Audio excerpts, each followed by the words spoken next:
அறநிலையத்துறை அதிகாரிகள் ஒருதலை பட்சமாக செயல்பட்டு வருவதாக ஊர் பொதுமக்கள் குற்றச்சாட்டு.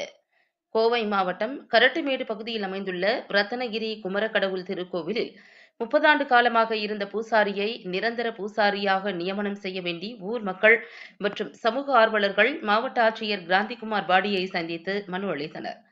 இதுகுறித்து ஊர் பொதுமக்கள் கூறுகையில், கோவை கரட்டுமேடு பகுதியில் ரத்தனகிரி குமரக்கடவுள் திருக்கோவில் அமைந்துள்ளது. கடந்த 30 ஆண்டுகளாக ஸ்ரீகாந்த் என்பவர் கோவிலை பராமரித்து பூஜைகள் செய்து வந்தார். அதன் அடிப்படையில் கோவிலும் வளர்ந்து பிரபலமாகிவிட்டது. இந்நிலையில் கோவிலை கடந்த சில ஆண்டுகளுக்கு முன்பு அறநிலையத்துறை கட்டுப்பாட்டுக்குள் கொண்டு வந்தது. குறைந்தபட்சம் 5 ஆண்டுகள் பூசாரியாக பணியாற்றினால் நிரந்தர பூசாரியாக பணியமர்த்த வேண்டும் என்று சட்டம் உள்ளது.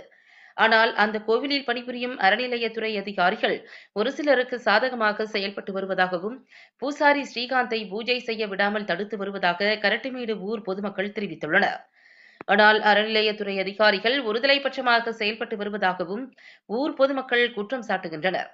அதேபோல ஒருதலைபட்சமாக செயல்படும் அறநிலையத்துறை அதிகாரி மீது நடவடிக்கை எடுக்க வேண்டும் என்ற கோரிக்கை வைத்துள்ளனர்.